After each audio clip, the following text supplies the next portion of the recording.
Mas aquilo que limita a maior parte das empresas portuguesas não é a dimensão do país, é o seu próprio mindset. Eu nunca fui ao Festival de Cannes, nem vou, porque não é porque sou contra a premiação da criatividade. Maturidade digital.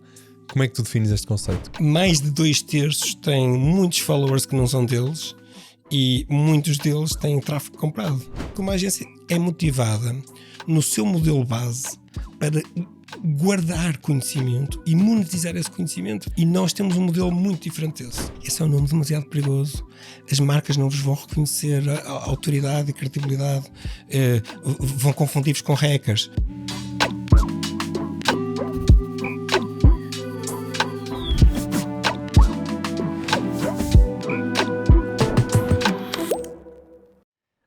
Aqui em Founder Tales já falamos com dezenas de empreendedores que vieram partilhar as suas histórias, principalmente nos momentos iniciais. E é nestas fases que eles precisam de mais ajuda, principalmente de mentores, parceiros, para os ajudar a arrancar a sua ideia do chão. E é isso que a Laika Ventures procura fazer, ajudar os founders nas suas fases iniciais a lançarem as suas startups. Vai ao site da Laika Ventures, laikaventures.co, e percebe quem é que está por trás desta visão e como é que eles te podem apoiar. Vocês já experimentaram meter paid media no YouTube? Meter? Paid media? Já. E o que sentimos que aquilo é um bocado tipo droga. Depois, se tirarmos, O a seguir cai muito. A seguir tem uma performance muito pior que a baseline. Mas eu acho que também depende muito Mas lá está, isso é uma boa conversa para termos, porque essa parte nós não percebemos nada, não é? Sei o que é que compensa, o que é que não compensa. Vocês trabalham com isso? Sim. Essa é uma das coisas que nós fazemos. E sentem que depois a retenção não é afetada? A retenção é afetada por outras coisas, mas não por isso. Porque o que nós sentimos é que quando nos pusemos, o número de visualizações aumenta muito, mas depois a retenção média desce muito, porque as pessoas veem em 30 segundos. Sim. A retenção média nesse mesmo vídeo, mas Sim. não nos futuros. Nesse mesmo vídeo. A retenção média, claro que baixa. Claro. Isso é o princípio de performance, é esse. Quanto maior o volume, menor a performance média. E é ok isso, pois. Isso é regra para tudo que é performance. Tudo. Mas então qual é que é a boa prática aqui? Ou seja, o que é que aconselharias um podcast a fazer? É investir consistentemente todos os episódios terem... Depende do vosso objetivo e dos vossos recursos, não é? Portanto, O nosso objetivo é crescer e os nossos recursos são infinitos. Infinitos, calma. Não, mas é aqui para o exercício. Para o exercício. Para sim. esse exercício, que é um exercício defensável, até porque ele pode dizer: não, é que se nós aumentarmos de 1000 para 3000, eu consigo meter aqui uma marca e que paga o paid media ou ali ou em algum sítio, não é? Certo. Portanto, vamos admitir que isso é sustentável. É claro que sim, é claro que esse. Deixa-me responder de outra forma. Grande parte dos ativos que aparecem em redes sociais ou em plataformas pecam por. Estou a falar de ativos de qualidade, não estou a falar de Sim, all the sim. garbage that. Claro. 80% garbage. Pecam por ter mais esforço na criação do que na distribuição. E esse desequilíbrio os algoritmos não compensam, porque eles não são motivados para compensar, exceto quando o volume é tão grande que os algoritmos YouTubes da vida recebem via monetização de dinheiro, então aí compensam os criadores. Quando não compensam, quando estamos a falar em small amounts, eles não passam um certo threshold e vocês estão muito longe desse threshold, os algoritmos não vão privilegiar dinâmicas orgânicas. É claro que os algoritmos são todos muito diferentes. O do LinkedIn e o do YouTube são extremamente diferentes, e o do Spotify também. Sendo que ninguém sabe exatamente o que é que são, mas nós conseguimos medir os sinais do que é que eles são. Mas então deixa-me ver se percebi. O que estás a dizer é, se o reach orgânico for de um volume tão grande, ou melhor, o reach orgânico tem de ter um volume gigantesco para depois os algoritmos ainda darem boost. Entrar naquele feedback positivo, não é? Mas estamos a falar de níveis MrBeasts e coisas da vida. Não precisa de ser esse nível, mas níveis elevados. Sim, é o máximo. Não há mais. máximo. Tipo, para haver uns canais na Índia ou assim. Mas todos aqueles que o algoritmo entende que este volume está... eu preciso deste volume, o algoritmo precisa deste volume para fazer os meus números do dia, e 2, provavelmente, isto é índices probabilísticos, está a aumentar a retenção média de tempo na plataforma. Ok. Ou seja, chegam a um nível de visualizações que aquilo meio que entra numa relação de simbiose e que se alimentam uns aos outros. Sim. Mas então, como nós estamos longíssimo de chegar a esse número, o que tu dirias é que faz sentido. Faz sentido no YouTube. Sim, Sim. no No YouTube. Spotify já não. No YouTube faria sentido, do meu ponto de vista, até porque um asset que é um podcast como este que vamos fazer aqui, esse asset, se for feito de forma consistente em todos, claro, porque senão vai criar ainda mais assimetrias. Esse asset é um asset que tem que ser visto como credibilidade em todos os new incomers. Os new incomers vão olhar para o canal do YouTube e vão perceber isto. Tipicamente chegam através de um, não é? Se alguém partilhou, eles veem um, depois estão a gostar, ou deixem-me ver qual é a lógica, carregam em cima, caem na página, olham para a página e dizem: esta página toda tem muitas visualizações, estes gajos São sérios. São fortes. Olham para a consistência, ok? Até há estratégias para isso. Quando vocês não têm dinheiro para todos, podem criar os channels de forma a que os primeiros a serem vistos têm todos muito impacto. Para ordenar com base em... Porque as pessoas não andam a ver o channel até ao infinito. Claro. Quase ninguém faz isso. Portanto, há táticas para... E isso aumenta o quê? Credibilidade. Isto já não tem a ver com o algoritmo. Credibilidade para o consumer se interessar mais ou menos overall por aquilo. E também para potenciais patrocinadores, como tinhas dito, não é? Tem esse efeito secundário, não é? Se for estratégia e chegarem a esse ponto, claro que sim. Que para nós até já é uma realidade, não é? Nós temos patrocinadores nestes episódios e realmente agora que estás a dizer isso, nós conseguíssemos dar esse boost dos números, futuros patrocinadores para cobrar mais. O meu caveat aqui é: depois eu sinto é que não quero ficar preso a cada vez, tipo, a pôr mais dinheiro, porque ok, eu vou passar das 100 para as 1000, preciso de 10 euros, mas depois se calhar das 1000 para as 10.000 já precisar de 100 euros, não é? Isso não deve evoluir linearmente, mas vamos assumir que é próximo disso. Depende. Pode evoluir linearmente se estiveres a falar nesses números, porque são tão baixos para o algoritmo que ele não, ou seja, quanto mais índice of share of, quanto maior for o índice, o share of impression, mais caro é o custo marginal do próximo impacto. Certo. Mas estar a falar entre 0,5% e 1%, Sim. ou 0,2% e 0,3% para o algoritmo é indiferente. Claro. Se estivesse a falar em investir 1 milhão ou investir 3 milhões é que não tem nada a ver, não é? Ou seja, investir 3 milhões se calhar não dá o dobro do impacto de que investir 1. Claro. Mas investir 10 euros ou 20 euros, se for bem feito, 20 euros ao dobro 10. Ok, mas depois não há esse risco de ficarmos presos a pagar para sermos vistos e depois quando fecharmos a torneira fecham também a torneira das views? Claro que é. Pois. E como mas é é um que... problema? Porque é que é um problema? Se tu estás a fazer buying audience e não captação orgânica da audiência, Sim. a menos que tu digas eu quero ficar em 2.000 pessoas para sempre e vais comprando. Quer, não é? Pronto, mas como tu queres sempre crescer, Sim. é provável que isso aconteça. É altamente provável, a menos que se dê um fenómeno qualquer, que haja um clique e que tu digas agora já não preciso porque já ultrapassei e estou ok com fazer este grow orgânico, que às vezes acontece. Mas deve haver um sweet spot entre comprar alguma audiência versus algum reach orgânico que depois leva a um crescimento mais ou menos sustentado e não só baseado em... Mas é mais aplicável, primeiro, há em cada plataforma, claro. E é mais aplicável à estratégia de cada marca do que propriamente o one fits all. Não é muito one fits all, depende da ambição. Sim. Okay? Mas e as estratégias para criadores são diferentes das para marcas? Em termos de marketing, se calhar essa estratégia faz mais sentido para uma marca do que propriamente se calhar para um criador que quer retenção, quer a malta a voltar todas as semanas. A marca se calhar, ok, eu quero ter milhões de impressões neste vídeo, até porque é um vídeo de 2 minutos e é um ad. Provavelmente podem ter estratégias diferentes, mas deixa-me dizer-te assim de outra forma, influencers em Portugal, eu estou a dizer em Portugal como elsewhere is the same. Vou chamar influencers de criadores, ok? Nem todos são criadores, mas vou-lhe chamar criadores dos que eu conheço, sem querer ser um especialista na matéria, mas mais de 2/3 têm muitos followers que não são deles E muitos deles têm tráfego comprado. Claro. Se isto é uma boa estratégia, já tenho mais dúvidas. Ok. Sim, e acho que. E depois também. Qual é que é a diferença entre isso que tu disseste, entre uma marca E um e um criador? criador? O criador não é uma marca, aquilo não é um business para ele. Sim, Por exemplo, mas... mesmo no nosso caso, Não, mas assumindo, depende. deixa só acabar Ok. assim. Mesmo no nosso caso, assumindo que o que nós estamos a pagar em ads, ou seja, o custo por view que esses ads nos vão trazer, Sim. é menor do que o que nós vamos conseguir cobrar a um potencial patrocinador por termos Certo. essas ads acrescidas, a partir daí. É um Para negócio, nós, é verdade. Mas eu achei que numa marca, provavelmente o produto que a marca está a vender não é o conteúdo.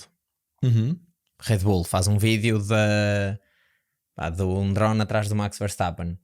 Eles não estão a vender aquilo. Aquilo é brand awareness. Eles querem que aquilo chegue a muita gente para tu depois pensares neles quando fores comprar a bebida energética, não é? O nosso produto é isto. E Pois não, portanto, eu se tu concordo. estiveres a subsidiar o próprio do produto, se calhar a estratégia não é tão... Se tiveres reach orgânico suficiente, não é? Tu Pois. podes comparar com a CNN ou com o Observador, não é? Eles produzem conteúdo e monetizam conteúdo. A forma como monetizam há de ser diferente da vossa, Claro. mas eles monetizam baseados em clickability. E esta monetização baseada em clickability induz formas de criação de conteúdo que estão organizados para clickability. Pois. Portanto, o que é que acontece? Na prática, vários desses elementos, porque vários desses sobretudo eu diria media content producers, têm um trade-off entre qualidade do triunfo do conteúdo e clickability do conteúdo. Pois há uns que querem ser mais clickbait e outros que querem ser mais robustos. Para serem mais robustos tem que ter money power para Claro. isto, né? Mas isto não é novo. Vocês veem em Inglaterra os tabloides, os jornais ingleses que são tabloides, na prática não é clickability, mas é viewability na mesma forma, não é? Portanto, é como é que eu vendo coisas que interessem às pessoas mais naquele títulos attention span sensacionalistas. que as pessoas têm agora, que é muito mais pequeno. Claro. Mas isto, eu acho que por acaso até podemos continuar esta discussão com um caso super concreto que se aplica à tua carreira, não é? Tu tens a I Love Porto, que eu acho que em conceito é muito comparável com, ou seja, tudo isto que estamos a discutir aqui aplica-se. É interessante. Não é? Como é que vocês fazem? Olha, nós começamos o I Love Porto em 2012. Só para dar algum contexto, é uma página de Instagram, Facebook sobretudo. que tem conteúdo sobre a cidade do Porto. Sim. Ok. Nós começamos com 3 pessoas apaixonadas pelo Porto, pela cidade. Começamos com uma lógica de partilhar ativos digitais sobre a cidade do Porto e histórias, ativos e histórias. E ela evoluiu num primeiro momento de forma muito, muito forte, com muito pouco investimento nosso. Houve algum investimento também, falo investimento em mídia, mas com muito investimento em tempo. O que é que nós criamos? Uma lógica muito cedo de user general content, portanto, no fundo, de termos os utilizadores a criarem o conteúdo e a partilharem o conteúdo connosco, não de forma direta connosco, e a página ganhou tráfego orgânico de forma muito significativa e ficou bottleneck pelo nosso tempo, na realidade. Ela ficou limitada pelo tempo que nós éramos como pessoas que são profissionais em empresas e que dedicam ali uma hora por dia para fazer aquele vamos chamar aquele hobby. Ficou limitada por isso. Depois houve um momento, ela cresceu muito rápido, tornou-se muito rapidamente a página com mais seguidores do Porto, depois de Portugal, mesmo no plano internacional, uma das maiores. O que aconteceu foi que depois houve um dado momento em que o Facebook, a Meta, decidiu que este tipo, portanto, primeiro decidiu fazer um crop orgânico às páginas todas, e primeiro decidiu que estas páginas não seriam afetadas, e não foram. Depois, num segundo momento, já decidiu que eram, mas não eram tanto. Depois eram estas dizes das cidades especificamente? Ou... ONGs, projetos de interesse público, vamos chamar-lhe assim, sem terem a natureza jurídica de serem de interesse público.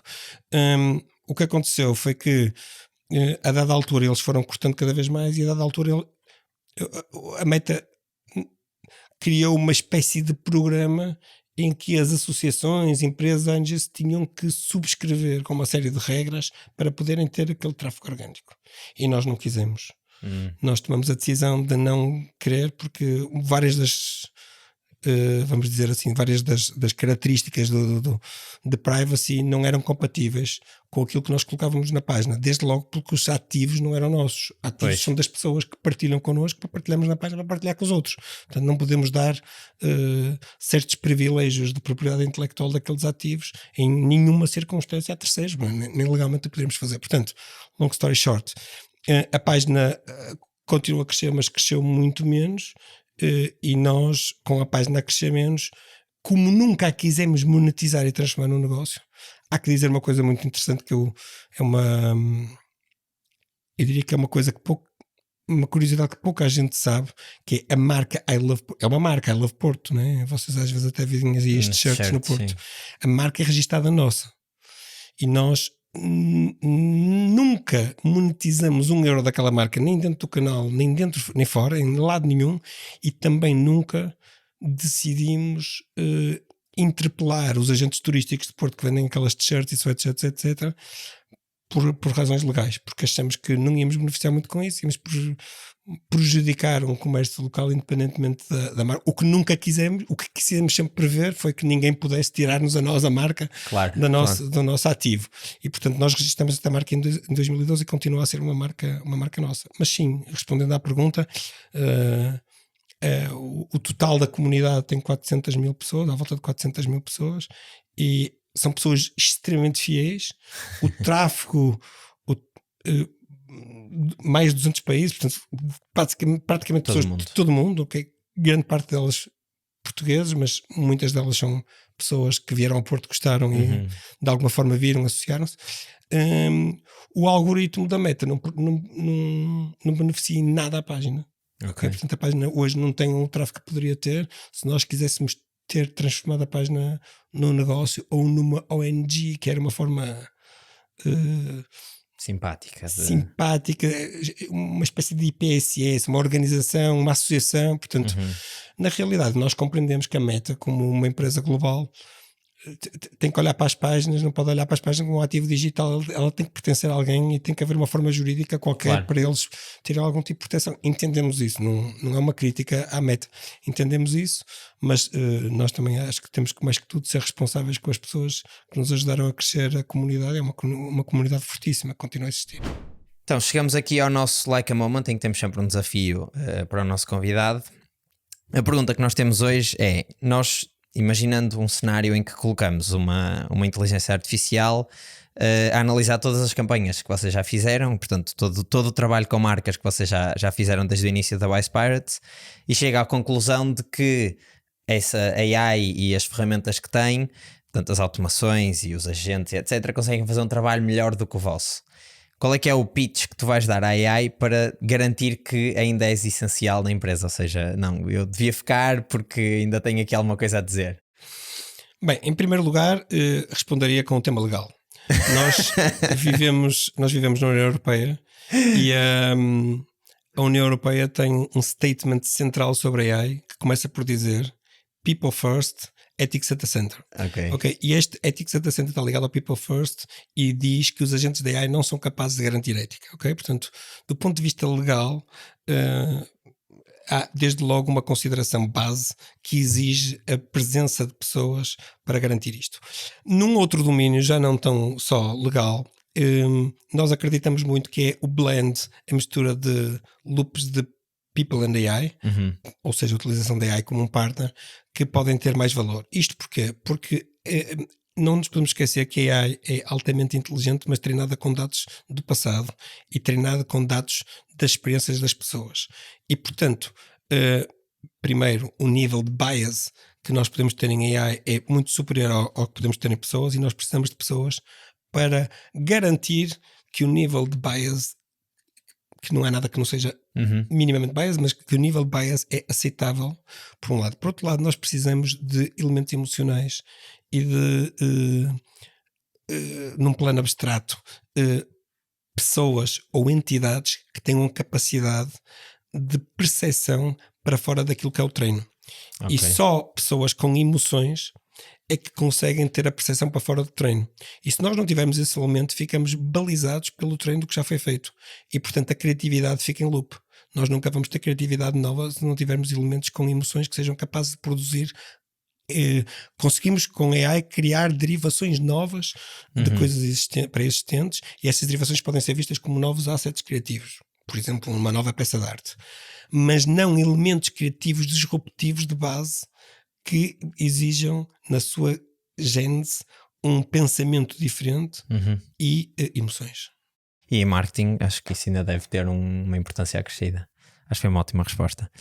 Portanto, malta, se vocês também estão a trabalhar em ferramentas que usem AI neste loop humano AI, acho que a Leica Ventures pode ser o vosso parceiro. Vão até leicaventures.co ou a um dos links que está aqui na descrição. Eles lançaram também agora um AI Grant, que no fundo é um conjunto de ferramentas e de suporte para quem está a construir soluções e produtos com AI. Portanto, vejam isso também, que vai ficar na descrição.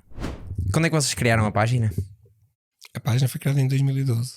E quando criaram a página, já pensaram que aquilo podia ser um negócio ou foi só puramente hobby? Ou seja, já tinham aquela perspectiva de isto um dia vai ser grande?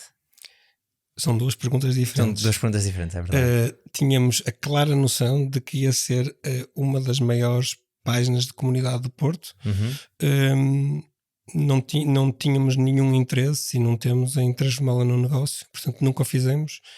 E eu diria que também por causa disso ela, a dada altura, começou a não crescer muito mais, porque se a tivéssemos transformado no negócio, poderíamos ter, reinvestido sobretudo pessoas para alimentarem durante o dia e transformar num canal de mídia, mas ficávamos condicionados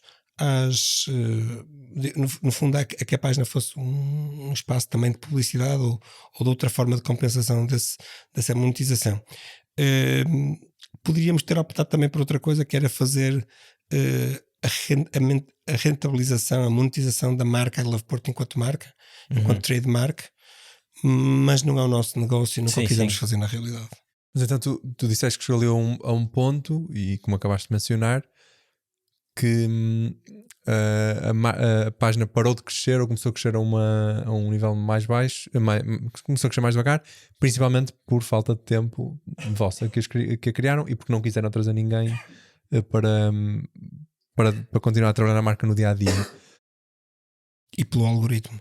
E pelo algoritmo, por causa daquele fator todo que disseste. Mas como é que mantém a marca então até o dia de hoje? Vocês continuam a dedicar meia hora, uma hora por dia à página? Menos, vamos dedicando algum tempo. Temos muitos assets, ou seja, na realidade nós temos um número de assets de fotografias e de vídeos tão elevado que nós poderíamos alimentar muito mais aquela página, só que com o algoritmo existente e o reach do algoritmo, colocar mais fotografias só ia fazer mais crop e portanto não ia resolver na realidade nada. Portanto preferimos colocar menos fotografias e elas chegarem a um número de pessoas, apesar de tudo muito significativo, porque uma fotografia colocada no I Love Porto ainda assim tem um reach orgânico de 40 mil pessoas em média, ou 30 a 40 mil, que apesar de tudo já foi mais de 100 mil, portanto que apesar de tudo ainda é relevante. Duas perguntas e são muito diferentes. O que é que tu queres dizer com crop? Ou seja, quantas mais fotografias puserem, menos reach cada uma delas vai ter? O que quer dizer com crop é mesmo o corte de reach. Ou seja, há alguns anos atrás as redes sociais começaram, ou seja, começou a Meta, na altura Facebook, e depois acabaram por si seguindo todas as outras, mas em medidas muito diferentes. Já vou explicar isto. Começaram a fazer corte de tráfego orgânico. A razão de ser disso é simples. Há um número aumenta o número de consumidores de redes sociais no mundo, sempre, continua a aumentar. Nos países mais que já utilizam redes sociais há mais anos, esse aumento é menor, porque não se dá tanto pelo número de utilizadores, mas pelo número de horas de utilizadores, que também está a bater nos seus limites, na maior parte dos segmentos da população, e portanto esse aumento é muito inferior ao aumento de conteúdos que são colocados sobretudo pelas marcas, e portanto torna-se mais difícil. O reach orgânico, o natural de uma empresa como a Meta ou o TikTok ou outras, é cortar o reach orgânico e deixar esse reach ser feito através do pagamento de advertising. Pronto, Claro. é isto que acontece. Nós, por exemplo, na Wise Pirate, quando nós trabalhamos uma marca no Instagram, é uma das explicações muitas vezes que temos que dar, e é fácil exemplificar isto com o Instagram, por exemplo, em que nós temos um feed, nós temos stories, nós temos reels, portanto temos vários formatos que, além dos formatos serem diferentes, têm algoritmos que privilegiam coisas diferentes, ou subalgoritmos, se quiserem dizer, chamar-lhe. É como se tivéssemos vários canais diferentes numa mesma plataforma, e elas têm um tipo de consumo ligeiramente diferente, privilegiam coisas diferentes, têm também algumas coisas em comum. Por exemplo, o que é que tem em comum o Instagram? Ao contrário do Facebook, privilegia que as pessoas façam uma experiência imersiva. O Instagram não está orientado para clickability, para sair para fora da plataforma. Temos que pagar um custo maior para isso. Ao contrário do Facebook, que sempre foi feito com imagens em que é fácil clicar e ir parar a sites e gerar tráfego para sites. O Instagram não, e portanto em comum estes formatos que eu acabei de escrever têm esta lógica de procurar que as pessoas aumentem o tempo que estão no Instagram e que tenham boa experiência no tempo que estão no Instagram. Vou dar outro exemplo relativo a isto. Vocês vão a uma página, por exemplo, de Instagram de uma marca de moda e, sei lá, por exemplo, uma Sakura ou uma Quebra-Mar, por exemplo, e vocês vão para fora e vocês vão ao catálogo e façam a experiência de passar pelas fotografias do catálogo. A velocidade com que aquela experiência é feita é incomparável com qualquer site, mesmo os melhores, na internet. Há razões técnicas para isso, ou seja, há lógicas técnicas para isto, mas na prática aquilo que o Instagram quer é uma seamless experience, quer uma experiência única dentro do catálogo, para que as pessoas não sejam estimuladas a sair, exceto quando têm que fazer alguma coisa que não é possível fazer dentro. Não sei se percebi muito bem. Tu estás a dizer o Instagram limita a velocidade com que conseguimos scrollar? Não, passar? ao contrário. Ao contrário. É super, não há fricção nenhuma. Tu num site entras numa página de um produto, depois sais, voltas, e se calhar tipo esses tempos de loading vão já fazer ali, eles dão para ficar de scrollar sem dar pelo tempo E passar. isto é extremamente importante, porque as pessoas tomam decisões em 5 a 15 milissegundos. Um site muito rápido pode abrir uma página em 0,2 segundos. Estamos a falar de sites ultra rápidos.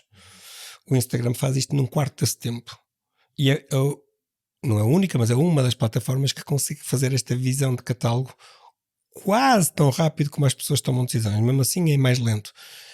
E há uma grande diferença nesta experiência da experiência de um site. Claro que se a experiência for num site muito rápido, nós percebemos isso. Se for num site mais lento e tivermos muita experiência do Instagram, nós vamos ter uma sensação de que o site não acompanha a nossa jornada. E se o site não acompanha a nossa jornada, nós vamos sair do site mais cedo do que sairíamos se ele acompanhasse. Vocês veem isso quando trabalham com as marcas? Conseguem medir esses nuances? Essa pergunta é uma pergunta muito interessante, porque o que nós conseguimos medir em digital é verdadeiramente a diferença que o digital traz para a realidade do retalho, da banca, dos seguros, dos negócios. Conseguimos medir imensamente mais a experiência das pessoas, o comportamento que elas têm nos ativos digitais, nos sites, nas plataformas, nos jogos, nas apps, nas lojas online, embora não conseguimos, obviamente, por razões de privacidade, ligar isso à pessoa que faz esse mesmo comportamento, mas conseguimos medir esses comportamentos. E ao medirmos esses comportamentos, isso é na prática a essência de performance marketing, aquilo que conseguimos fazer é tirar os sinais desses comportamentos que nos permitam otimizar campanhas e conteúdos para as pessoas certas, nos canais certos, nos momentos certos. Ok? Portanto, e nos formatos certos, aumentando por um lado a eficácia nas marcas, mas muito importante também, por outro, baixando a saturação das pessoas e aumentando o interesse delas probabilístico, porque quando estão a ver publicidade que seja relevante para elas, no fundo a relevância, que by the way é o elemento crucial do Google, né? O Google tem este sucesso todo e há quem até fale em monopólio, não acho que seja, mas há até quem fale, porque é baseado numa lógica de relevância primeiro, monetização logo a seguir, mas relevância primeiro, okay? Enquanto as redes sociais são monetização primeiro e relevância a seguir. Esta diferença é muito significativa e por isso é que o Google é rei no search ainda hoje. Ok. Eu fiz esta pergunta porque tu fundaste a Wise Pirates, que é uma agência de marketing, né? E portanto vocês devem trabalhar com este tipo de soluções e de projetos. Que outro tipo de projeto é que vocês também fazem? Olha, deixa-me começar por Ou se calhar contar a história por sem trás. discordar de que é uma agência de marketing, discordar parcialmente. Ok. Nós, a Wise Pirates nós chamamos a isto uma martech player, portanto é uma empresa que trabalha marketing com tecnologia. E portanto, na realidade, se quiseres perceber melhor o que é que isto significa, é uma mistura de uma agência de marketing digital com uma consultora de e-commerce e de data, com um tech enabler que ajuda as empresas a adotar tecnologia e implementar tecnologia. Portanto, é uma solução, eu diria, relativamente recente, se considerarmos os últimos 5, 7, 8 anos nos mercados. É uma tendência muito recente, mas é uma tendência que agora, com o tema da AI, é absolutamente game changer, claro. Que é utilizar tecnologia no core do marketing. Obviamente os princípios de marketing continuam, obviamente as pessoas de marketing continuam. A nossa equipa tem metade das pessoas, ou mais de metade, são pessoas da área do marketing, mas há muito mais só do que ser agência. Porquê? Porque uma agência essencialmente é motivada no seu modelo base para guardar conhecimento e monetizar esse conhecimento e trabalhar para marcas. E nós temos um modelo muito diferente desse. O nosso modelo é levar o valor e capacitar as marcas. Enquanto entregamos valor, capacitar as marcas. E esta capacitação pode passar por medir mais, medir melhores métricas, ajudar na definição das métricas e fazer uma extensão de equipa dessas mesmas marcas, de forma a que consigamos afetar o negócio. Ou seja, repara bem, enquanto o marketing vem da criatividade para criar, para chamar a atenção e com essa atenção produtizar alguma coisa, nós vimos do negócio. Nós as primeiras perguntas que fazemos sempre às marcas são: quais são os seus objetivos de negócio?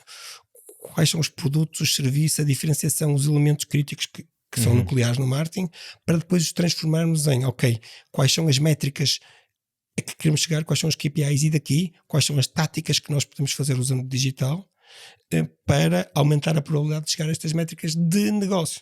Portanto, é muito orientado para o negócio. Há até quem diga que é marketing de meio fundo de funil. Não acho que seja um marketing de funil inteiro da jornada toda de compra quando estamos a falar em vendas, mas os negócios tratam todos de monetização. Todos têm objetivos, ou quase todos. Portanto, os objetivos podem ser diferentes, mas há sempre objetivos de alguma forma para o negócio. E a nossa lógica é sempre não a de guardarmos o conhecimento para nós, mas de levarmos o conhecimento para as pessoas com quem trabalhamos e ao mesmo tempo recebermos delas o conhecimento que elas têm do negócio. E quebra-se aqui uma lógica que, do meu ponto de vista, e foi por isso que nós fundamos a Wise Pirates, que é game changer daquilo que eram as agências de marketing, que eram e muitas vezes ainda são, eram contratadas para realizar um trabalho para uma marca. Portanto, havia um briefing e dizia: nós precisamos disto, e alguém executa isto. Claro que nós também fazemos isso em certas situações, mas queremos ir muito mais longe. Mas então deixa-me ver se percebi, trocado por miúdos. Ou seja, vocês não prestam só o serviço de criação de assets e de marcas e a parte da criatividade e aquele marketing mais tradicional que se calhar nós temos na cabeça. Vocês também têm essa outra parte de consultoria em que, para além disso, capacitam no sentido de, até no limite, vocês fazem instalações e aplicações de software para eles conseguirem medir as próprias campanhas e etc, etc, etc.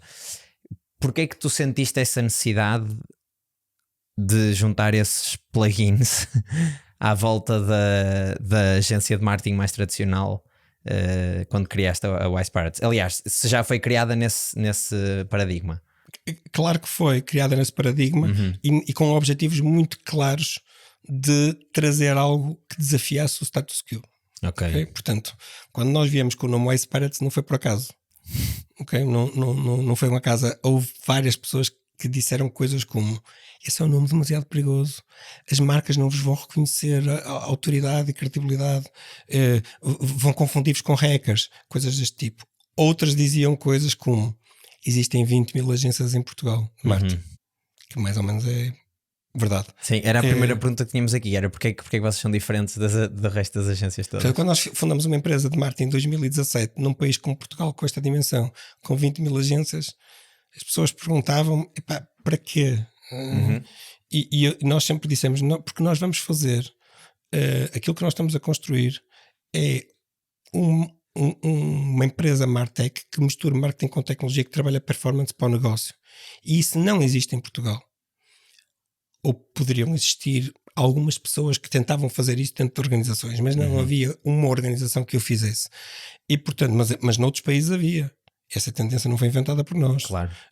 Portanto, nós aquilo que fizemos foi ser first players em Portugal, pioneiros, trouxemos um modelo para Portugal e adaptamos à realidade portuguesa com algumas características muito especiais da realidade portuguesa que têm a ver com a necessidade de conseguir endereçar. Deixem pôr aqui entre parênteses, ser duas coisas: one-stop shop para PMEs e um trustable partner, um parceiro de confiança para as grandes empresas. Okay? E, portanto, quando nós desenhamos isto no desenho, não é? No PowerPoint ou no papel, tudo é fácil de... Às vezes confundem-se os sonhos com a realidade, não é? Tudo é fácil de escrever, portanto, mas nós acreditamos muito no conceito e passaram 7 anos e nós somos praticamente a única empresa que trabalha com PMEs e grandes empresas. As agências outras normalmente focam-se numa das duas, não é? Sim, normalmente focam-se em PMEs e as multinacionais nas grandes empresas. Okay?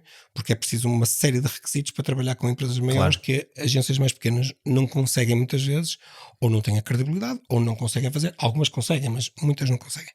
Portanto, nós temos metade do negócio com PMEs, onde nós somos capazes de fazer, como eu disse, one-stop shop, portanto, toda a parte de digital, de data, de enabling de tecnologia, mas também de formação digital, experienciação de AI, melhoria da experiência dos assets digitais, repensamento do negócio usando o digital, portanto, uma série de ativos, desde os mais simples, que é como é que eu sou uma pequena marca, não tenho a capacidade de ter aqui pessoas que sejam especialistas em redes sociais, especialistas em digital, especialistas no site de e-commerce, especialistas em fotografia, especialistas em vídeo. Eu precisava de uma equipa, uma pessoa não consegue fazer isto tudo, se tiver 5 não consigo pagar. Como é que eu endereço isto com qualidade, mas com um preço possível de ser pago por uma PME, mas ao mesmo tempo a capacidade de ter equipas com profundidade e com robustez de endereçar desafios como nós temos com alguns dos maiores retalhistas e alguns dos maiores bancos em Portugal, para dar alguns exemplos. Mas no ponto da consultoria, portanto, quando tu dizes capacitar e formar as pessoas e etc., isso depois não eu acho que eu vou fazer esta pergunta sabendo que o que eu vou dizer provavelmente é impossível, mas não há o risco disso se esgotar. Ou seja, eu trabalho com as empresas, já as capacitei e eles depois deixam de precisar de mim porque elas já sabem o que fazer, não é? Eu já lhes dei os recursos e portanto não há esse gatekeeping das agências tradicionais. Ora bem, em teoria isso seria possível se nós estivéssemos a falar de, sei lá, construção civil, mesmo assim não, mas áreas cuja mudança de técnica é feita ao longo de décadas. O nosso negócio está sempre a mudar. Isto é a primeira variante. Portanto, nós estamos a falar de tecnologia. Nós, claro que estamos a falar de marketing e de venda de negócios, mas nós estamos a falar de usar o melhor da tecnologia, usar o melhor do data, usar o melhor do conhecimento do que é que são segmentos, comportamentos, para aumentar a eficácia das marcas nesses investimentos, para melhorar o negócio. E, portanto, só do ponto de vista da mudança, ela é permanente. Este é o primeiro ponto. O segundo, nós acreditávamos antes como um modelo conceptual e hoje acreditamos porque é a realidade dos nossos clientes, que ser um parceiro de confiança de marcas implica às vezes perder negócio, mas implica também a probabilidade de ganharmos muitas outras oportunidades que surgem ao longo desses negócios. Porque as pessoas nos negócios o que querem verdadeiramente é parceiros de confiança. Parceiros de confiança que lhe saibam dizer: olha, isso eu não sei fazer, isso não vai fazer da forma certa, está-me a pedir uma coisa que eu posso lhe fazer, mas não é essa a melhor forma de fazer. A melhor forma de fazer é outra. Okay? O que eles querem são parceiros de confiança que os ajudem a melhorar os índices do negócio, que lhes saibam dizer que não. E depois, eu faço isto muitas vezes com os clientes, digo-lhes que não e depois eles dizem: não, mas eu quero isto por outra razão. Ok, nós executamos, mas eu já lhe expliquei, mas primeiro vou-lhe explicar que não devíamos fazer aquilo. Sim, ou seja, Podíamos fazer de outra forma. essa relação antes do contrato, não é? Antes do Antes dinheiro. e durante. Antes do novo contrato, mas Assim, em qualquer momento da jornada. Porquê? Nós acreditamos que se formos parceiros de confiança das marcas, mesmo que elas a dada altura queiram internalizar, isso acontece, ainda agora aconteceu. Há pouco tempo nós trabalhamos com marcas muito conhecidas de todos, como Line of Porsches, Desenio, Giovanni Galli, Code, marcas que quiseram internalizar as competências em alguma das áreas e contrataram-nos para outras áreas, porque entendem, ok, nós agora estamos preparados para fazer uma jornada com mais maturidade digital, já podemos ir a outro nível, portanto algumas coisas nós queremos internalizar, mas outras nós ainda não estamos preparados ou não se justifica internalizar e portanto vamos fazer outras coisas, como por exemplo experiência, como por exemplo CRO. Tocaste aí num ponto que até quando andámos a ver o teu site, o teu, da mais parte, vimos várias vezes, que é maturidade digital. Como é que tu defines este conceito? O que é? É um conceito que está definido do ponto de vista de frameworks, ok? Existem mesmo frameworks de maturidade digital, ok? Existem de algumas das maiores consultoras, existe um da Google, que é o que nós utilizamos mais vezes, que situa as empresas num de 4 ou 5 estágios de maturidade digital, ok? Portanto, é um framework que tem várias perguntas, que tem várias áreas, está sempre a mudar o framework também todos os anos, mas que no fundo permite-nos, através de um discovery, perceber onde é que a empresa está e para onde é que quer ir. A maioria das empresas não quer fazer este assessment desta forma formal. Nós fazemos às vezes quando as empresas querem mesmo fazer um assessment, dizer eu quero saber onde é que eu estou face à minha indústria e depois quero saber se eu não tiver ilimitados recursos, onde é que faz mais sentido. Eu acho que é um site novo, mas onde é que fará mais sentido? Se calhar acaba por ser um CRM ou outra coisa. Onde é que fará mais sentido fazer o próximo prioridade de investimento? Com base em lógicas de frameworks que consideram o todo e a experiência do mercado. E portanto, isto é quando nós usamos um assessment mais formal e mais com modelos de trabalho mais profissionais. Na maior parte dos casos, nós não fazemos este trabalho tão profundo de discovery, de mapeamento e de procura de perceber onde é que a marca está e o que é que pode fazer ou o que é que deve fazer, mas ajudamos-la de uma forma mais orgânica com a nossa experiência a perceber como é que pode melhorar aquilo que é o seu mindset. Porque aquilo que limita a maior parte das empresas portuguesas, vai ser um bocadinho polémico o que eu vou dizer, mas aquilo que limita a maior parte das empresas portuguesas não é a dimensão do país, é o seu próprio mindset. Das empresas, dos empresários, das marcas e eu diria até do próprio país, em certa medida. Mas é o mindset. Porquê? Porque é muito mais fácil adotar tecnologia do que mudar o mindset. Isso nós conhecemos, nós fazemos transformação digital. Eu antes de estar na Wise Pirate tive em muitas outras marcas e portanto vivenciei isto ao longo dos últimos 25 anos em várias marcas de vários tipos de empresas. E é a natureza das pessoas, portanto não tem a ver com essas marcas, são todas assim. É mais fácil mudar a tecnologia, é mais fácil fazer investimento em tecnologia. Depois formamos as pessoas, mas as pessoas demoram tempo a mudar. E portanto esse change management, que é a mudança de mindset e evolução da maturidade digital, deve ser feita o mais rápido possível. Mas concretamente o que é que isso significa? Vou-te dar um exemplo agora. Okay. Nós estamos neste momento numa era da adoção de Generative AI. Okay? E as pessoas, pelo simples facto que usam o ChatGPT, entendem que já usam Generative AI, que não é mentira, sim, mas entendem que já percebem sobre o assunto. Okay? Quando aquilo que elas, a fotografia que a maior parte das pessoas tem sobre Generative AI nem lhes permite perceber verdadeiramente o que está a acontecer e o que vai acontecer. Okay? Portanto, o que é que nós recomendamos às empresas? É muito cedo nesta jornada de adoção tecnológica, quando nós percebemos que a jornada não é uma moda, mas a jornada é de facto uma tendência, essa tendência vai ser incorporada nas ondas seguintes de tecnologia, que é isto, basta ver o hype cycle da curva de Gartner, por exemplo. Nós percebemos que aquilo que nós propomos às empresas muitas vezes é façam algum tipo de adoção. Nem precisa de ser formação, algum tipo de adoção. Criem grupos, pode ser connosco, podem ser bootcamps, ponham-nos a experimentar, ponham-nos a falhar, deixem-nos fazer parte, porque essas pessoas é que vão depois disseminar. Não basta uma formação, as pessoas na formação apanham alguma coisa, mas elas não falam às outras, não levam. Mas quando fazem bootcamps, experienciação, projetos piloto, utilizando AI, percebendo o que é que funciona, o que é que não funciona, rindo-se de coisas que são o resultado, mas percebendo como é que aquilo aconteceu, permite que as empresas estejam mais preparadas para essas jornadas. E isso é que é maturidade. Isso é que é maturidade digital, isso é que é maturidade tecnológica. Eu ainda há pouco tempo estive numa conferência grande de AI e há uma pessoa que pega no microfone e pergunta à Google, ou uma pessoa da Google, era um diretor de marketing de uma empresa espanhola, e perguntou-lhe qual era a source do resultado daquele prompt. Okay? E a pessoa da Google não sabia bem como é que havia de responder, porque na prática não queria dizer àquela pessoa. Ninguém sabe qual é a source, porque não é assim que a AI funciona. Okay? Aquela pessoa deve estar ainda mais confundida hoje, porque entretanto a Perplexity lançou o search dentro de GenAI e as pessoas misturam prompt com search, não percebem bem a diferença e entendem que é possível ter sources, e é possível ter sources, mas quando se fazem search utilizando GenAI, não é bem a mesma coisa. Mas isto um bocadinho para exemplificar o que é que significa ter mais maturidade digital. O que nós encontramos nas empresas muitas vezes é que há ilhas, há pessoas isoladas que são self-learners, que vão atrás de uma coisa ou pelo seu hobby, ou pelo seu conhecimento, ou porque são muito readers, ou são self-learners, ou têm o seu pequeno projeto qualquer. Elas são ilhas que têm uma espécie de farol, que têm um bocado mais de conhecimento e que ali à volta, às vezes um bocadinho timidamente, partilham algumas coisas, mas elas não conseguem fazer a empresa evoluir.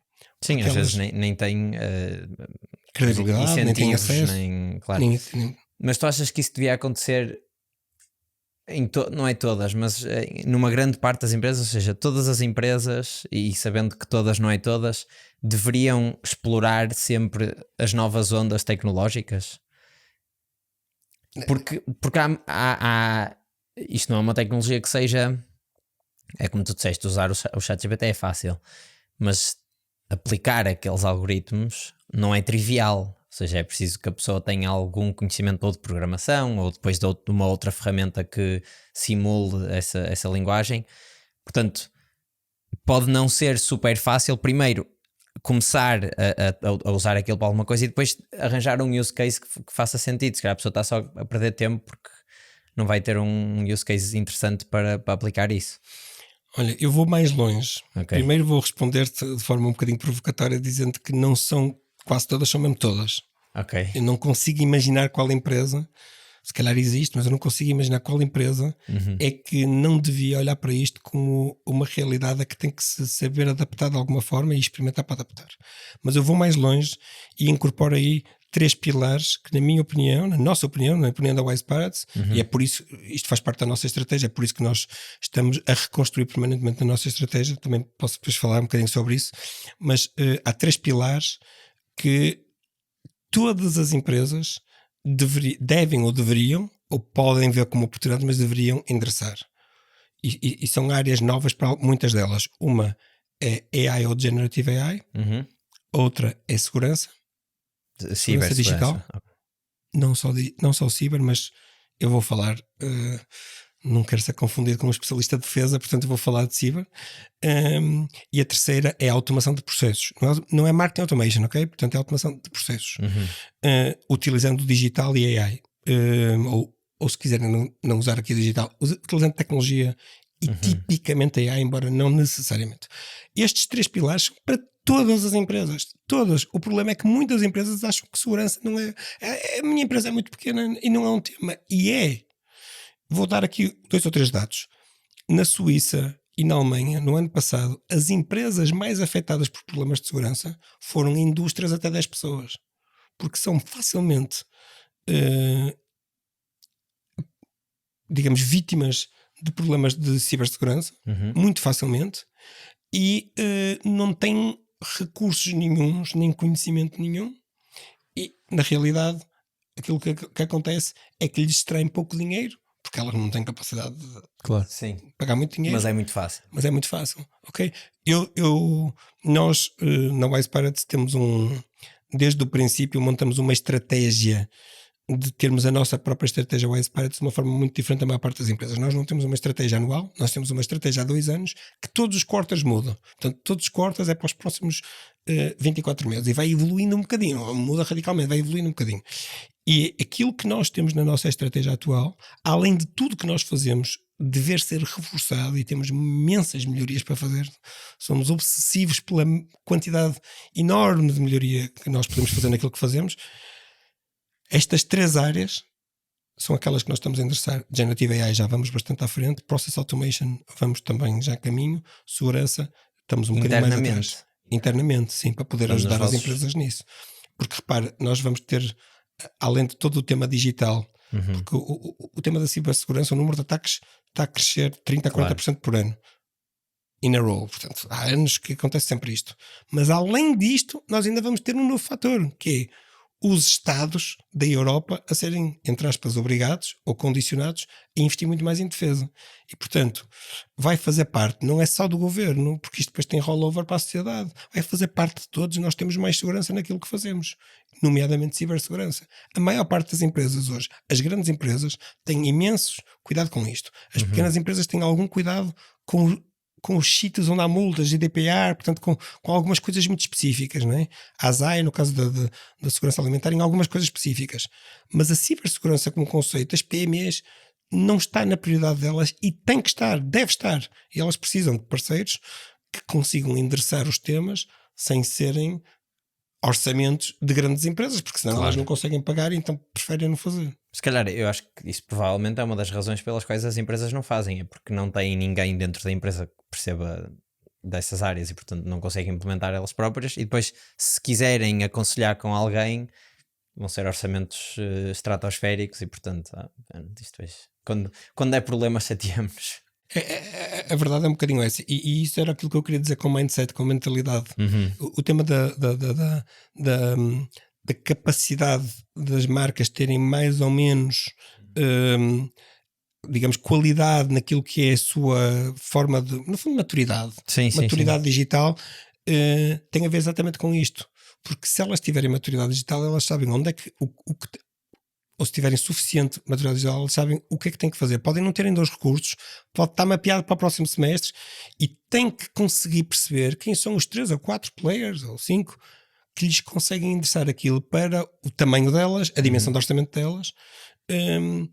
E isto realmente não é muito fácil para muitas empresas, porque se vocês virem concorrentes nossos, Wise Pirates, vistos pelo mercado como concorrentes, que são empresas de marketing digital, na realidade não são esses os nossos concorrentes, nós temos concorrentes em várias áreas diferentes, mas visto pelo mercado os nossos concorrentes, eu não sei se algum deles, corro o risco de dizer alguma asneira, dizer que nenhum deles, mas a maioria deles não tem nenhum tipo de endereçamento de temas de segurança, ok? Nós temos, porque nós temos uma empresa só de data, que trabalha data, e portanto já do tema de data privacy e do data security, portanto temos este que vai até à cloud, temos toda esta equipa, portanto somos cloud partners do Google, já temos esta lógica. Porquê? Porque somos muito mais tecnológicos, Claro. e porque tentamos levar a tecnologia para as empresas e sabemos que este tema de segurança já era importante há 5 anos, mas hoje é muito mais importante e nos próximos 2 vai ser imensamente mais importante. Vocês, para além destes temas todos que falamos, qual é que é a tipologia mais comum de projetos que vocês fazem?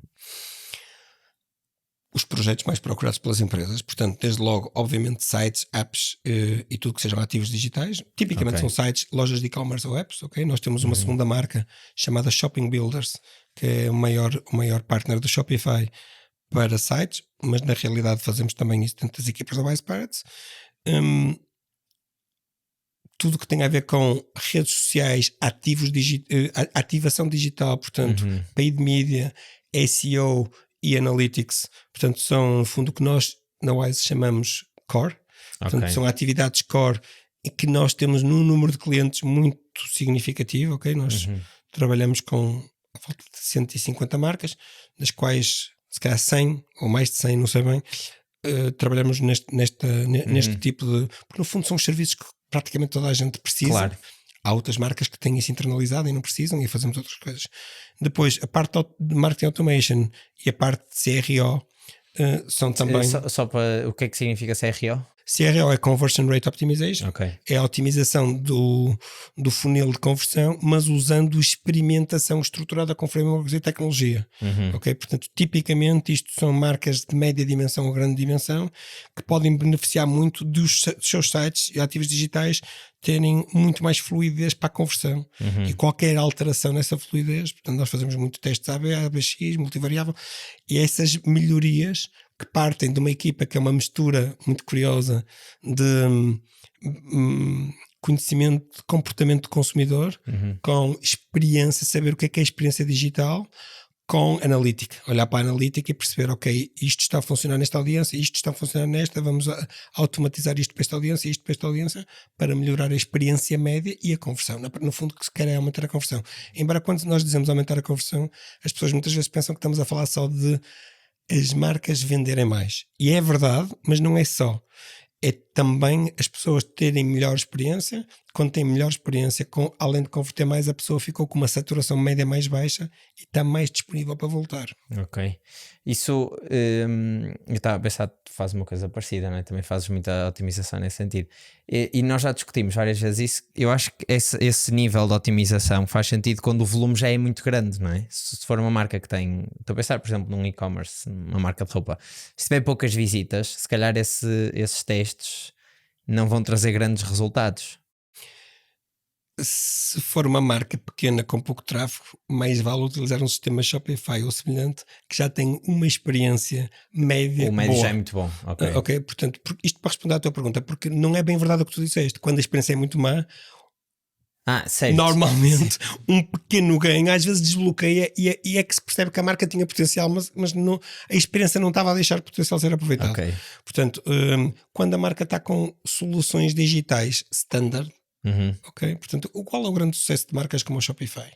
É que não é só por um lado, é porque standardizam muito e a experiência é muito standardizada e, portanto, facilita quem está a desenvolver entrar numa jornada mais, mas também porque a pessoa que está a comprar num site Shopify já viu aquele em algum? Já viu 10.000 vezes, já sabe onde é que vai estar o botão provavelmente para comprar ou para desistir ou para voltar para o carrinho, etc. Porque são todas iguais. Ou quase todas, só com Shopify Plus é que não. E portanto, isto para dizer que sim, CRO tipicamente são empresas de média dimensão ou grande que têm tráfego e relevância de tráfego e podem beneficiar muito disso, ou em alguns casos, quando a experiência não é boa, podem ser equipas de CRO ou podem ser equipas de transformação tecnológica, okay? Que passam de uma plataforma para outra e com esses ganhos se melhora a conversão. Eu tenho aqui um exercício que é mais curiosidade pessoal. Vocês trabalharam, como tu disseste, trabalham muito e-commerce, não é? Por exemplo, se eu quisesse agora criar uma marca associada ao podcast, vamos dizer, uma marca de roupa, por exemplo, qual é que era o playbook que eu devia seguir? Ou seja, eu já tenho alguma audiência do podcast, já tenho o produto, portanto já fiz os meus designs, já encomendei, está tudo tratado, agora quero começar a distribuir. Já perdi o tempo na produção, como tu disseste no início, agora vou gastar tempo na distribuição. Sim, tipicamente o primeiro passo é um passo de branding e branding strategy, que eu estou a assumir que aí já está, ok? Muitas vezes as marcas chegam até nós com esse pitch, mas na realidade várias das perguntas que fazemos de branding não estão resolvidas e às vezes nem um branding kit tem e portanto... Quais são esses tipos de perguntas? Só por... Perguntas de a quem é que quer exatamente chegar e por prioridade quem são as personas, qual é o tom de voz que quer ter, qual é o posicionamento exato que quer aparecer, é o mesmo pelas várias personas ou é diferente pelas várias personas, é muito mais desafiante. Nós temos 3 personas e queremos um posicionamento consistente, mas queremos aparecer para cada uma delas com elementos de diferenciação diferentes que são os que cada uma delas valoriza. Portanto, isto é possível de ser feito, mas é muito mais robusto do ponto de vista depois da estratégia. Okay? Isto é uma primeira parte, portanto, branding e naming. Depois há uma segunda parte que é o que nós chamamos estratégia go-to-market. E aqui acho que responde à pergunta. Acho que era aí que estratégia go-to-market. A estratégia go-to-market começa com uma análise do que é que são os ativos existentes, admitindo que já existem, tipicamente site e outros, às vezes não existem, mas quando existem, versus competitive intelligence, portanto, outras marcas que podem ser concorrentes ou inspirações semelhantes, recolha de dados, comparação de dados, ok? Usamos muita tecnologia para ir buscar esses dados, fazer scraping de data, comparação de data. Depois, a partir daí, então passamos para a parte da jornada. Como é que vai ser a jornada? Quais são as personas? Como é que essas personas se comportam?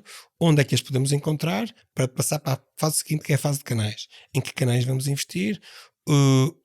E toda esta parte está dependente primeiro de perceber bem o negócio e perceber bem os objetivos do negócio. Portanto, não conseguimos fazer este trabalho todo. Isto tipicamente é um trabalho que nós fazemos com as marcas sempre no primeiro mês. implica algum discovery conjunto, mas implica depois um trabalho nosso a preparar esta estratégia. Canais e depois que investimento por plataforma, por área do funil e que KPIs é que vamos ter em cada parte do funil. E terminamos, e estou a ser assim um bocado simplista, mas terminamos com uma parte que são os KPIs. Okay? No nosso modelo, o Expert também foi uma coisa nova que trouxemos para o mercado português. Nós temos uma remuneração que é baseada num base fee e num performance fee. Ok. E o performance fee é com base em resultados. Então, na estratégia go-to-market, terminamos com KPIs associados a goal sets a que temos que chegar para ter este performance, ok? E este é o momento da discussão com as marcas. Se a marca disser, não, mas o meu objetivo, eu disse que era este, mas eu ainda tenho um maior que é o outro. Então, nesta altura é que discutimos todo o tema de KPIs que são, na prática, as métricas do negócio. Porque as pessoas que estão à frente dos negócios percebem de métricas de negócio. Muitas vezes não percebem, nem têm que perceber de métricas de marketing. Nós é que temos que as traduzir e ajudá-los a traduzir. Às vezes eles têm recursos internos que eu faço, outras vezes nós ajudamos a traduzir. Porque é que isto se traduz em mais leads? Porque probabilisticamente estas várias técnicas, probabilisticamente quando falamos em audiências B2C ou B2B largas, grandes,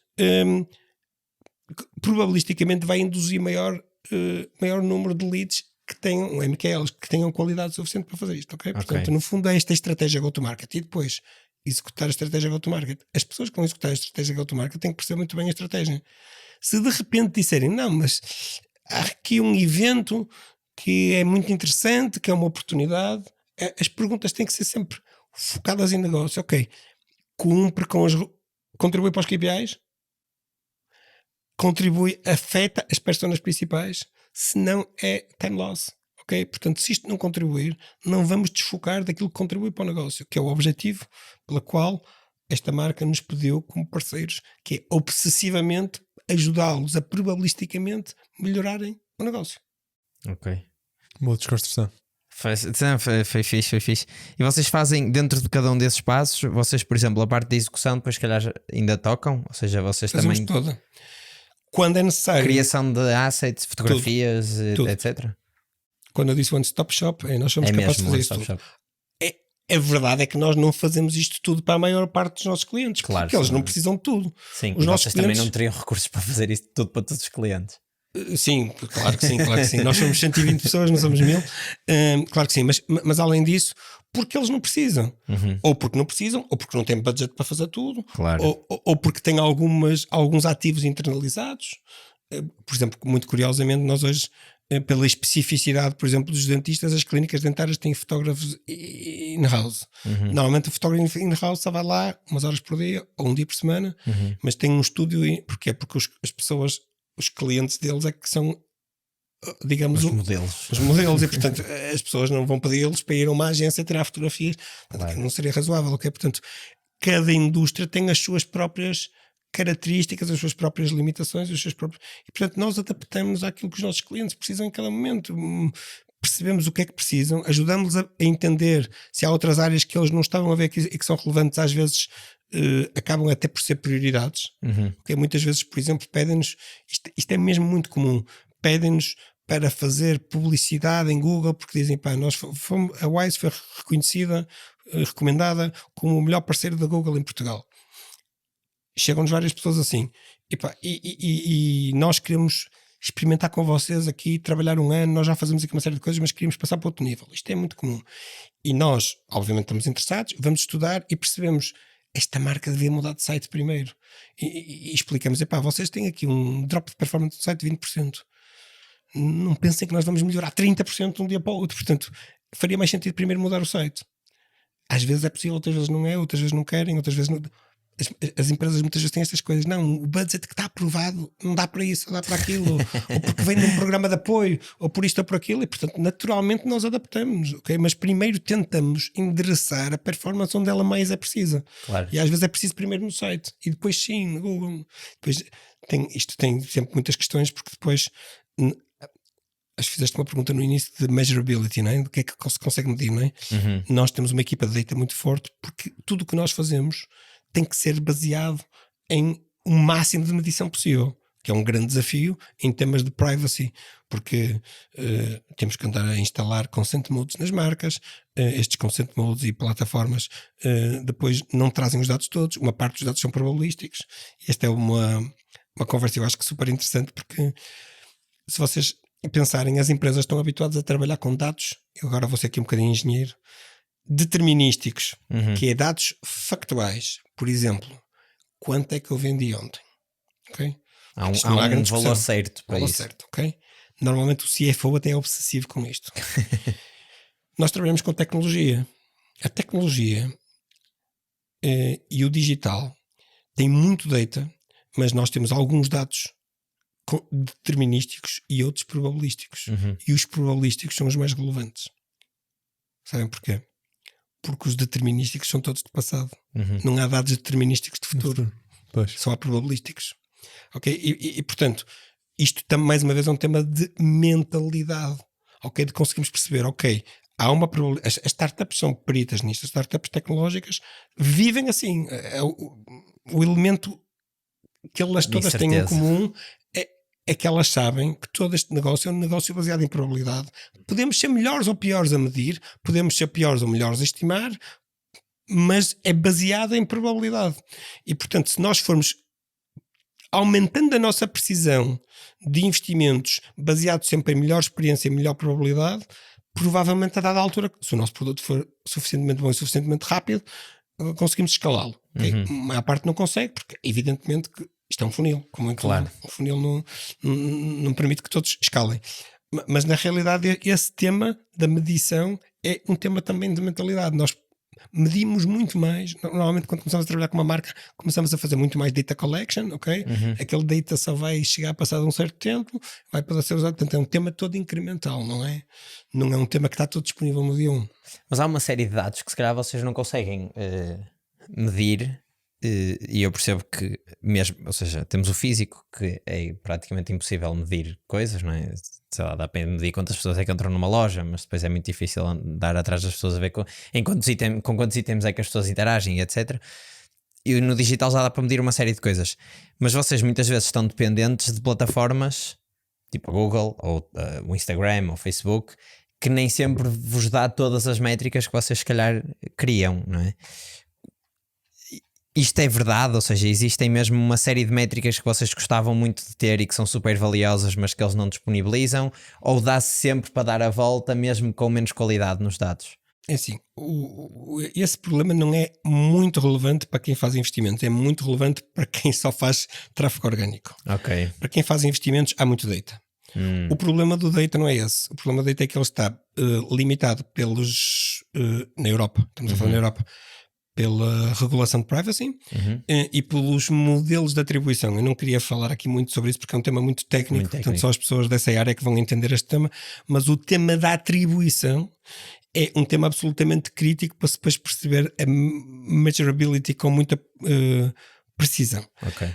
Mas as marcas conseguem, sobretudo as marcas que trabalham com marcas com parceiros como nós, que somos Meta Partners, TikTok Partners, Google Partners, somos Google Premier Partner e temos a capacidade de ter acesso até a plataformas de Google, como por exemplo o Market Explorer, que as marcas não têm e que outras agências não têm. Portanto, mas em geral existe acesso a dados. Depois a fiabilidade desses dados depende muito de várias coisas, da instalação e implementação com maturidade de bons GA4, portanto Google Analytics ou semelhante, de boas microconversões, de entender como é que as microconversões funcionam. Portanto, isto tem muita ferramenta de Web Analytics, mas também de trackability, portanto tagging.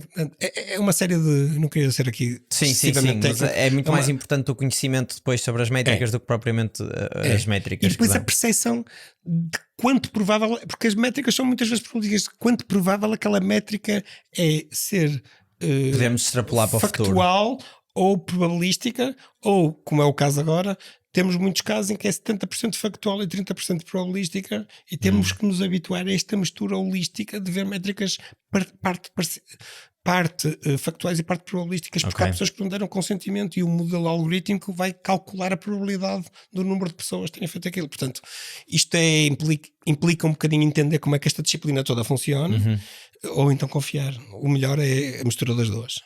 E como é que a tua carreira te levou a performance marketing e a estas áreas todas? Ou seja, tu trabalhaste numa série de sítios diferentes, em muitos centros comerciais, pelo que vimos, e depois chega a um ponto em 2017 que tu decides criar a Wise Pirates e outra empresa que se chama Playgrowth, que não sei se ainda existe. Porquê que decidiste criar e como é que foi esses primeiros meses?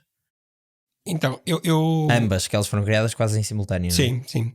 Então, voltando uns aninhos atrás, o meu início, eu fiz uma formação em engenharia industrial e ingressei na Sonai Indústria, mas muito cedo na minha jornada na Sonai Indústria, quando eu digo muito cedo é no primeiro mês, eu desafiei a Sonai para fazer o primeiro site, o sonai.pt, e foi, eu acho que uma coisa até engraçada, muito engraçada hoje de contar, porque eu disse, pá, não faz sentido, estamos em 1995, ou 4 ou 5, acho que é 5, disse, pá, não faz sentido a empresa não ter site.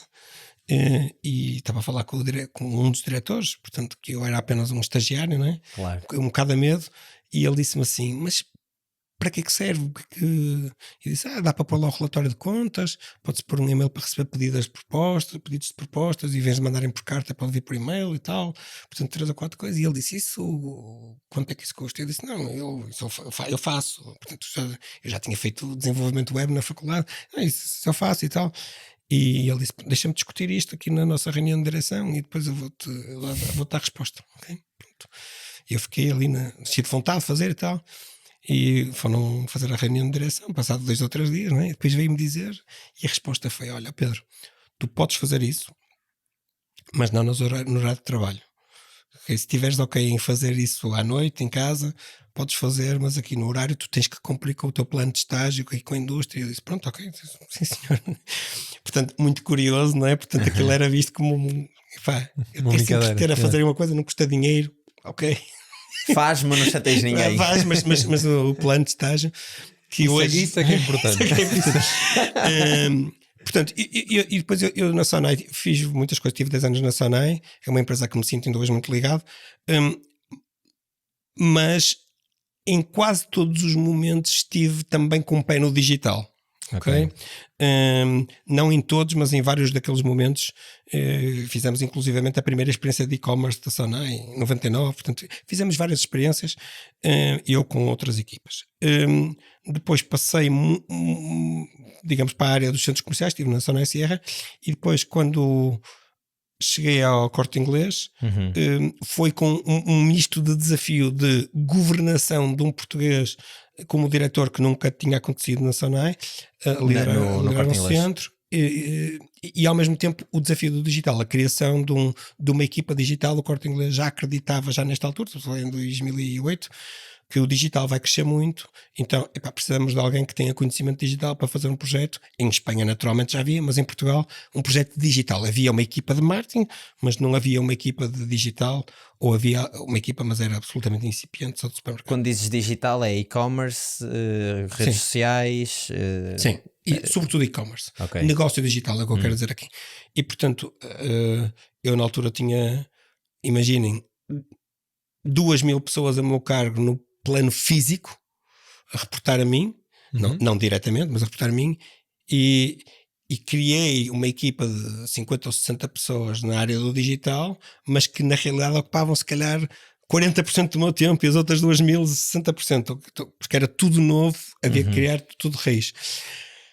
Quando eu saio do Corte Inglês, é raro respondendo à tua pergunta, quando eu saio do Corte Inglês é porque eu sempre me senti muito frustrado com os parceiros de digital e de marketing que eu encontrava nestas várias empresas, ok? Ou seja, as Wise Pirates que serviam ao Corte Inglês. Sem falar de nomes, e atenção que eu até as empresas com o Corte Inglês trabalhava até eram das melhores do mercado na altura, não é crítica a essas empresas de todo, nem deve ser visto. Tem a ver essencialmente com não haver marketing de performance e haver um marketing muito opaco, muito orientado para receber dinheiro de mídia e portanto receber kickbacks e rappel de mídia, e não tanto trabalhar a pensar no melhor para o negócio, ok? E portanto esta lógica eu achei, é um desafio fazer isto, e é um desafio trazer isto para Portugal, e é um desafio que eu gostava, quer de fazer isto do ponto de vista de negócio, quer também de dar o meu e o nosso pequeno contributo, quer dizer, sei que é muito pequeno, mas o nosso pequeno contributo para melhorar esta mentalidade do digital em Portugal como um todo, e de se perceber que devemos olhar para o marketing não numa lógica de creative for fun, não é? Eu nunca fui ao Festival de Cannes, nem vou, porque não é porque sou contra a premiação da criatividade, porque sou a favor, naturalmente, não é isso que tem causa. É porque naturalmente o marketing e a forma como nós fazemos marketing é uma mistura de arte, que tem arte, com conhecimento, tem conhecimento com entender o negócio, com digital e tecnologia. Portanto, são estes vários elementos. E se ficarmos só num deles, ficamos no ego. E nós criamos uma empresa para, em vez de trabalhar no domínio do ego, trabalhar no domínio daquilo que os clientes precisam. E isso foi a Wise Pirate. Foi o Wise Pirate. E a Playgrowth, o que é? A Playgrowth é uma pequena empresa que trabalha só consultoria, através de um número muito pequeno de pessoas. Repara, a Wise Pirate tem 120 pessoas, a Playgrowth tem 5 pessoas, que faz consultoria muito específica, que não seja endereçada pela Wise Pirate, por alguma razão. Ok. E tu estás um bocadinho em cada uma, mas a Wise Pirate ocupa-te 99% do tempo. Ok, boa. Também vimos aqui uma, não sei se foi uma frase, mas depois o que nós tiramos desta parte, e acho que até foi no teu site pessoal, em que tu falavas de crescimento sustentável.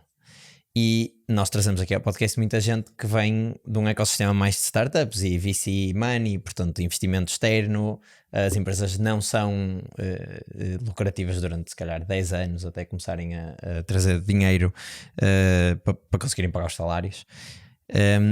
Este modelo o que eu suponho que quando tu criaste a Wise Pirate, houve ali se calhar um esforço inicial que foi teu ou dos teus sócios, não sei se tinhas na altura, mas normalmente as agências, ou pelo menos do que se vê, normalmente não recebem muito investimento externo porque não há aquela promessa de crescimento de 100 vezes em 10 anos e portanto não há interesse dos venture capitalists de pôr dinheiro nesse género. Tu vês este modelo de bootstrapping, ou seja, de começares uma empresa com dinheiro teu e a empresa ser profitable do dia 1 com bons olhos? Tens alguma coisa contra, e aqui contra entre muitas aspas, o modelo de investimento externo? Ora bem, nós decidimos ser bootstrapped por decisão estratégica, não é por sermos contra modelos de investimento. Nós, aliás, somos a favor. Aliás, até já fomos investidos, entretanto. Somos a favor. O bootstrap tem a ver com ser preciso crescer primeiro para ter identidade e autonomia para fazermos o que é preciso, que tenho dúvidas que teríamos feito se tivéssemos sido investidos mais cedo. O que é que isso significa? Significa que nós sabemos o que é que tem que ser feito e não queremos interferência na velocidade estonteante com que temos que crescer até adquirir um nível de músculo de dimensão em que se possa fazer um crescimento já de outro tipo e mais estruturado. E esta lógica, embora concordando contigo só parcialmente, porque as agências de marketing tecnológicas são muito procuradas, quer para investimento, quer para compra, internacionalmente, por outras razões, mas também tecnológicas.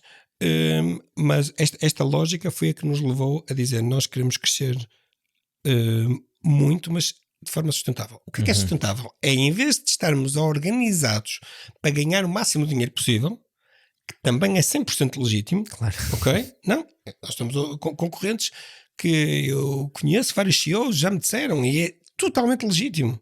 Se calhar até são ideias melhores que as nossas. O que é que dizem? O nosso objetivo é ganhar o máximo de dinheiro possível. Okay? O nosso no Wise não é. Okay? O nosso no Wise, pelo menos na fase em que estamos e vamos estar, é crescer muito e bem. Tem sido assim. Com sustentabilidade. Sustentabilidade é ganhar pouco dinheiro, mas ganhar. Se nós organizássemos para ganhar o máximo de dinheiro, crescíamos menos. É óbvio, ok?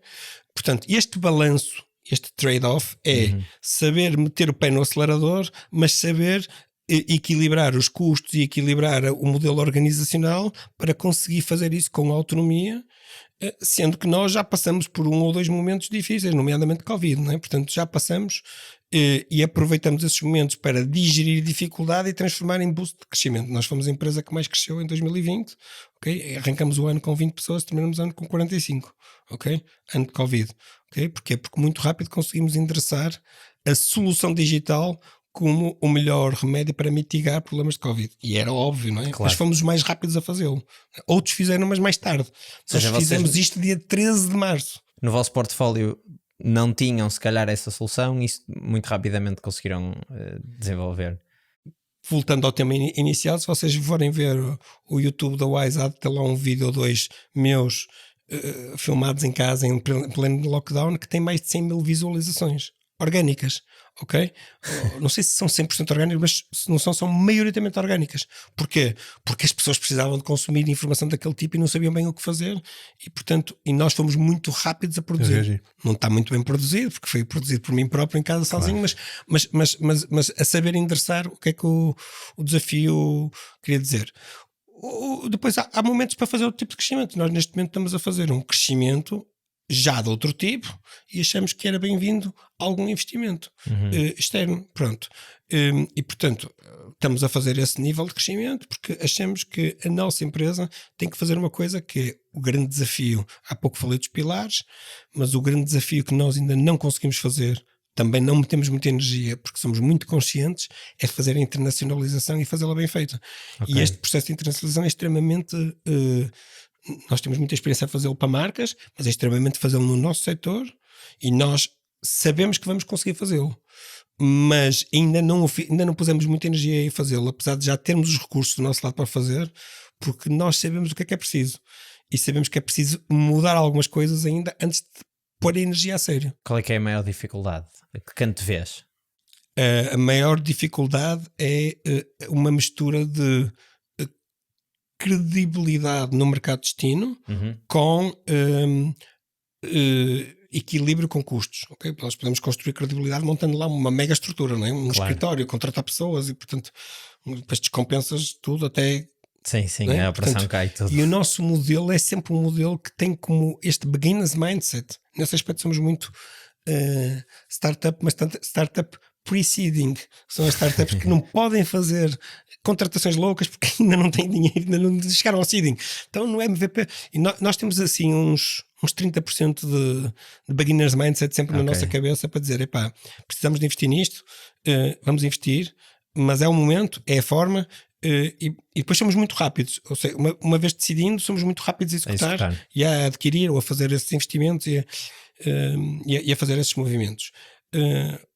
A internacionalização tem estes temas de conseguirmos criar essa reputação que nós na Wise Pirates em Portugal demoramos muitos anos a ter uma certa reputação. Ok. Acho que se tivesse de apostar nas dificuldades, acho que a da credibilidade, acho que provavelmente era a que apostava, porque ainda por cima sendo de certa forma um prestador de serviço é sempre muito mais complicado, e vocês querendo chegar àquele patamar de parceiro, e não é só, olha, eles são mais baratos, vamos fazer com eles, porque pronto. Chegamos ao final, vamos fazer a pergunta que fazemos em todos os episódios no final, que é um conselho que gostavas que te tivesse sido dado no início, quando fundaste a Wise Pirates, e que não foi. O conselho que eu gostava que me tivessem dado é muito cuidado com parceiros para fazer aquisições. Nós fizemos 2 aquisições e elas falharam, ok? Num dos casos falhou por mismatch entre nós e foram aquisições parciais e a pessoa a quem compramos, e acho que isso é legítimo. Noutro dos casos foi uma situação mais grave, e portanto acho que fomos um bocado impulsivos nesse processo. Quando dizes falharam, vocês adquiriram e entretanto faliu, foi isso? Não faliu porque nós entregamos a cota e quisemos sair das 2. Okay? Portanto pagamos, mas depois quisemos sair das 2. Não quisemos contaminação para a marca Wise Pirates, contaminação de assets diferentes, reputacionais e outros, e portanto quisemos proteger a marca Wise Pirates no nosso caminho e pagamos para sair, quer dizer, entregamos sem receber. Não houve nada de muito mais especial que isto, mas aquilo que eu gostava que me tivessem dito respondendo a essa pergunta é O tema das aquisições tem que ser bem planeado, tem que ser bem pensado, exige muito profissionalismo. Nós, neste momento, estamos no mercado a fazer avaliação de empresas para podermos fazer aquisições e pensando no que nós fizemos na altura, vemos que fomos absolutamente amadores e, portanto, somos corresponsáveis desse falhanço. Felizmente foram os pequenos falhanços que nós conseguimos digerir no nosso crescimento, que conseguimos transformar não em frustração, mas em aprendizagem, e que agora estamos a introduzir como elementos críticos para podermos fazê-lo melhor. E se calhar até foi bom podemos tê-lo feito, porque se calhar podemos não falhar em grande numa outra aquisição qualquer. Mas a parte mais difícil é a parte negocial antes, ou é depois tudo o resto que vem a seguir de, eu não sei se vocês queriam fundir as equipas ou fundir o conhecimento ou qualquer coisa do género. Ou se calhar uma fase anterior ainda de pesquisa. De diligence. Sim, assim. É pré-diligence e diligence. Devem ser feitos com mais profissionalismo, o que em Portugal não é, eu diria, muito fácil, porque não há uma mentalidade muito para M&A. Ou seja, os as empresários são muito ego. Não partilham muitos dados. Não, quando chegam a essa fase partilham, porque se estiverem interessados, não é? Claro. A maior parte é muito desconfiada desses temas, porque não vê isto com muita natureza, não é? Nós somos parceiros de outras empresas como nós nos Estados Unidos e no Centro Europa, e as pessoas falam todas destas coisas com imensa naturalidade e não como um tema quase que parece de segredo absoluto e quase fraude, não é? Portanto, é muito estranho. Em Portugal não há esta mentalidade. Se calhar nas startups há mais, mas por causa da sua ligação com os investidores, mas no nosso negócio não existe tanto. Existem algumas pessoas com mais mentalidade, claro. Mas respondendo à pergunta, sim, na fase de research inicial, nós não podemos depender das pessoas que conhecemos, das empresas que conhecemos para fazer uma aquisição. Isto já está mal, a menos que conheçamos o mercado todo muito bem. Que é impossível. Não, é possível se for um nicho, não é? Se eu disser assim, eu quero, imaginem, eu queria fazer uma aquisição de um parceiro da AWS para a área da automotive, ok? Só há 3, ok? Se calhar eu conheço 3, não vale a pena dar a fazer um research de 1000 empresas, porque conheço. Ok? Mas isso é quando estamos no nicho. Quando não estamos no nicho e estamos um bocadinho mais broad, temos que fazer um research mais profissional e nós não o fizemos. Temos que fazer uma pré-diligence muito mais forte e nós não o fizemos. E temos que fazer uma due diligence profissional que também não fizemos. E portanto, somos também responsáveis por esse erro, mas ou seja, don't blame anybody, não é? Portanto, não me queixo nem nunca me queixarei de ninguém em particular. Nós deveríamos ter feito outro trabalho, e portanto, se me tivessem alertado para isso, acho que talvez se eu ouvisse teria feito isso, mas não estou de todo preocupado com isso, já foi há 3 anos, porque sinto que nós aprendemos muito com isso e sinto que no trabalho que estamos a fazer hoje, sem sermos excessivos, nós somos muito cuidadosos com detalhes e as pessoas com quem nós falamos até valorizam esses detalhes, porque percebem também os elementos de profissionalismo que nós trazemos, que às vezes são coisas que eles próprios não sabem sobre as empresas, portanto percebem, ok, eles se calhar estão noutro nível, estão-me a pedir uma coisa que eu nunca pensei, ou pensei mas nunca consegui calcular e estão-me até a ajudar a calcular. Pronto, é isto, era o conselho que eu mais gostava. Ótimo conselho. Acho que é inédito este em 83 episódios nunca apareceu. Pronto, Pedro, muito obrigado. Obrigado, foi um privilégio. Foi muito fixe a conversa. Malta, os pedidos do costume, portanto, se estão a ver e ainda não são subscritos, subscrevam, deixem aí comentários, têm os links para o chat e para o Patreon e vemo-nos no próximo episódio. Até para a semana.